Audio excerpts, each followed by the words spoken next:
ছাত্র যুবরা, কৃষক সভা, পার্টি, আমরা সবাই মিলে জেলা শাসকের দপ্তরে, জেলা পরিষদের কাছে, বিডিওর কাছে, পঞ্চায়েতের কাছে গেছি যে সারের কালোবাজারি বন্ধ করে দাও। বিডিও বলল আমি চোখে দেখতে পাচ্ছি না, ছানি হয়েছে, অপারেশন করা বাকি আছে।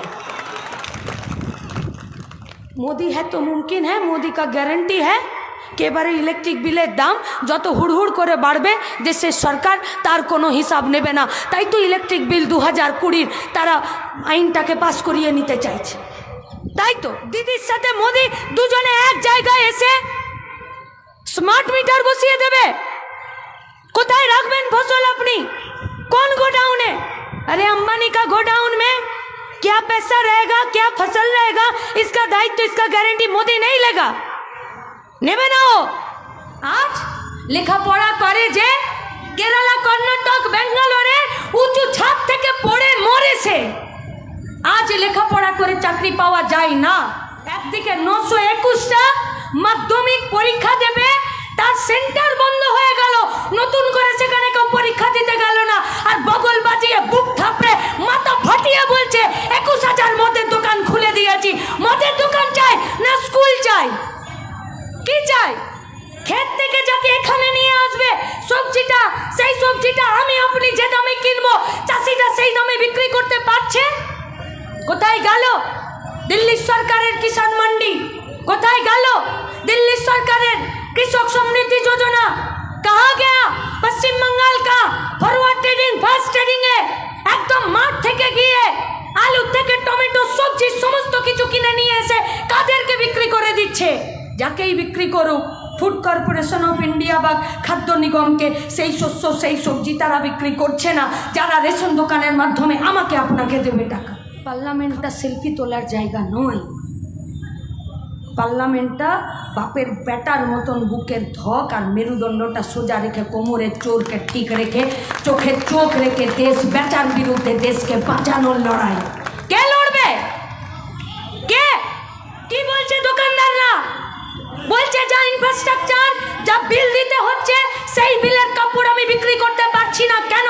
প্রতিদিন প্রতি বছর এর ডিজাইন পাল্টে যাচ্ছে, আমার কাছে জামা কাপড় বিক্রি করা যাচ্ছে না, তাই 600 টাকার মাল 200 টাকাতেও ছেড়ে দিতে হচ্ছে। কি খাবে ও? लेकिन वोट से पहले मोदी जी बोलते हैं कि देखो गैस का दाम हम फिर से 100 रुपए घटा दिए। अरे आपका चेला रामदेव तो जिस बार आप आए नहीं थे तब आपका नाम लेकर वो बोल रहे थे कि मोदी को एक बार वोट दो, 350 में गैस सिलेंडर आपको मिलेगा। वो गैस सिलेंडर 350 से 1200 रुपए हो गया था। যারা ধান উৎপাদন করছে, যারা গম উৎপাদন করছে, তাদের কাছ থেকে 296 কোটি টাকা সহায়ক মূল্য যে পয়সাটা দেবার কথা ভারতবর্ষের সরকারের, যে পয়সা আমার আপনার ট্যাক্সের পয়সা, সেই পয়সাটা কাটালমেন্ট করে দেবে। কোন সময়? যখন করোনার পরে আমাদের হাতে কাজ নেই তখন। কোন সময়? যখন গোটা দুনিয়ার সব দেশগুলোর একটা লিস্ট তৈরি করেছে যে আমরা কতটুকু খেতে পাই, সেই খাবার তালিকাতে আমাদের নাম 111 নম্বর দেশে। তখন গত বছর থেকে গোটা দেশের যারা কৃষকরা আছে তারা বলছে যত জমিতে আমরা চাষ করতে পারতাম তার আধা জমিতে আমরা চাষ করতে পারছি। কেন? কারণ পরিবেশের, আবহাওয়ার, জলবায়ুর পরিবর্তন হয়ে যাচ্ছে, পারছে না চাষ করতে। শুধুমাত্র এই একটা কারণ না তো। মোদি है तो मुमकिन है, मोदी का গ্যারান্টি है कि এবারে ইলেকট্রিক বিলের দাম যত হুড়হুড় করে বাড়বে দেশের সরকার তার কোনো হিসাব নেবে না। তাই তো ইলেকট্রিক বিল 2020 তারা আইনটাকে পাস করিয়ে নিতে চাইছে। তাই তো। কি চালাবেন আপনি? Shallow pump? দিদির সাথে মোদি দুজনে এক জায়গায় এসে স্মার্ট মিটার বসিয়ে দেবে। কোথায় রাখবেন ফসল আপনি? কোন গোডাউনে? अरे अंबानी का गोडाउन में क्या पैसा रहेगा, क्या फसल रहेगा, इसका दायित्व, इसका गारंटी मोदी नहीं लेगा, নেবে না। ও তাহলে যদি গোডাউনে আমার ফসল, গুদাম ঘরে আমার ফসল রাখতে যায়, জমিতে যদি সেল পাম্প বসাতে যায়, তাহলে যে স্মার্ট মিটারটা বসাবে তার পয়সা কে গুনবে? গোটা দেশের সাথে আমাদের রাজ্যে সারের কালোবাজারি হলো না? সারের বস্তাতে লেখা ছিল 800 টাকা, বিক্রি হলো হাতে? কাকে বলতে গেল? এই বর্ধমানের আশেপাশে সব জেলাগুলোতে, যেগুলোতে সব থেকে বেশি কৃষকরা এখানে বসবাস করে, ফসল ফলায় তারা, আমরা ছাত্র যুবরা, কৃষক সভা পার্টি, আমরা সবাই মিলে জেলা শাসকের দপ্তরে, জেলা পরিষদের কাছে, বিডিওর কাছে, পঞ্চায়েতের কাছে গেছি যে সারের কালোবাজারি বন্ধ করে দাও। বিডিও বলল আমি চোখে দেখতে পাচ্ছি না, ছানি হয়েছে, অপারেশন করা বাকি আছে। বস্তা খুলে সার বিক্রি হলো, এক্সপায়ারি ডেটের মাল বিক্রি হলো। বস্তা থেকে খুচরো সার যখন বিক্রি হলো, কোন চাষি দেখতে গেছে যেটা এক্সপায়ারি ডেটের মাল নাকি ফ্রেশ মাল আছে? যে ফসলটা উৎপাদন হলো সেই ফসলটাকে কিনবে কে? সরকার? নেই। कौन खरीदेगा? अंबानी अदानी? कब पैसा? যে সরকারকে আমি আপনি টাকা দিচ্ছি সেই সরকার দরদ ভরে কৃষকের পাশে, ক্ষেত মজুরের পাশে দাঁড়াচ্ছে।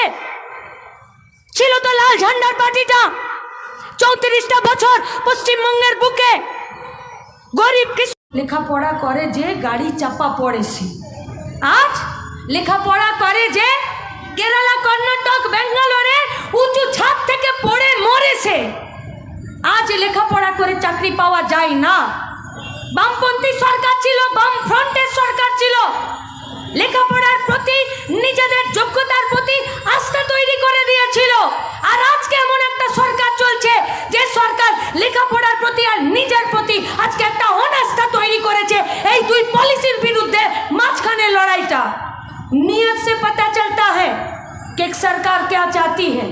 নিয়ত से একদিকে 921টা মাধ্যমিক পরীক্ষা দেবে, তার সেন্টার বন্ধ হয়ে গেল, নতুন করে সেখানে কেউ পরীক্ষা দিতে গেল না, আর বগল বাজিয়ে বুক থাপড়ে মাথা ফাটিয়ে বলছে 21,000 মদের দোকান খুলে দিয়েছি। মদের দোকান চাই না স্কুল চাই? কি চাই?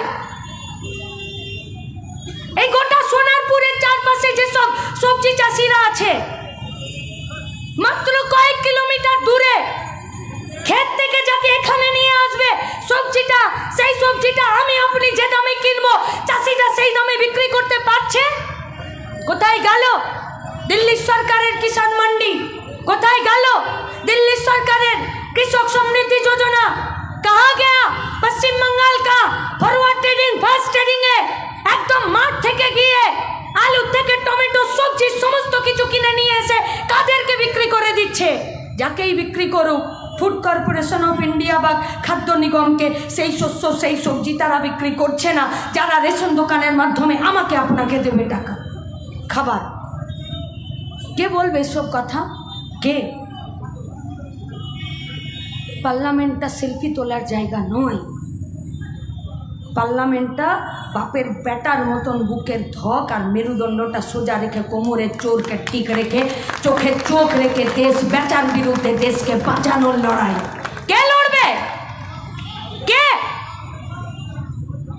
এই গোটা এলাকা জুড়ে যে সমস্ত ছোট ছোট ব্যবসায়ীরা আছেন, আমরা আপনাদেরকে প্রশ্ন করছি, কাপড়ের ব্যবসায়ী যারা আছেন, বুকে হাত দিয়ে বলুন তো, আজ থেকে 7, 8, 10 বছর আগে, বিশেষত এই পশ্চিমবঙ্গে মমতা ব্যানার্জির সরকার আসার আগে, আপনি যা ডোমেস্টিক আর কমার্শিয়াল লাইনের ইলেকট্রিক নেবার যে ফারাক ছিল, সেই ফারাকটা আজ কোথায় গিয়ে পৌঁছেছে? কমার্শিয়াল লাইন নিয়ে আপনি আজকে কত ইলেকট্রিক বিল দিচ্ছেন? कहीं भी कभी भी फुर्सत से किसी भी कपड़ा बेचने वाला दुकानदार से जाकर बात कीजिए, हर साल कपड़ा का डिजाइन चेंज हो जाता है। ये এখন চলছে না সেলের বাজার? এখন চলছে তো সেলের বাজার, কাটা ফাটা পুরনো। শুধু এইটা নয়, গোডাউনে মজুদ করা নতুন জামা কাপড়, ডিজাইনার জামা কাপড় কম দামে ছেড়ে দিতে হচ্ছে। কি বলছে দোকানদাররা?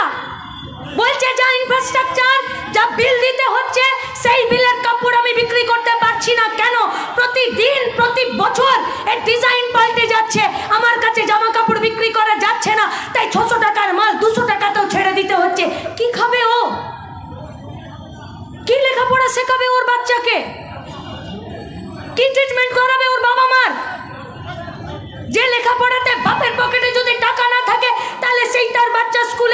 শিখতে পারে না? কোথায় আছে জেনারিক ওষুধের দোকান? কোন হসপিটালের সামনে আছে ফেয়ার প্রাইস শপ? কোথায়? গোটা কলকাতা, গোটা পশ্চিমবঙ্গের আনাচে কানাচে ফ্র্যাঞ্চাইজি দিয়ে দিয়েছে। সব থেকে বেশি দামে ওষুধপত্র বিক্রি হচ্ছে। কি খাবে ও? জিনিসপত্রের এত दाम। लेकिन वोट से पहले मोदी जी बोलते हैं कि देखो गैस का दाम हम फिर से 100 रुपए घटा दिए। अरे आपका चेला रामदेव तो जिस बार आप आए नहीं थे तब आपका नाम लेकर वो बोल रहे थे कि मोदी को एक बार वोट दो, 350 में गैस सिलेंडर आपको मिलेगा। वो गैस सिलेंडर 350 से 1200 रुपए हो गया था।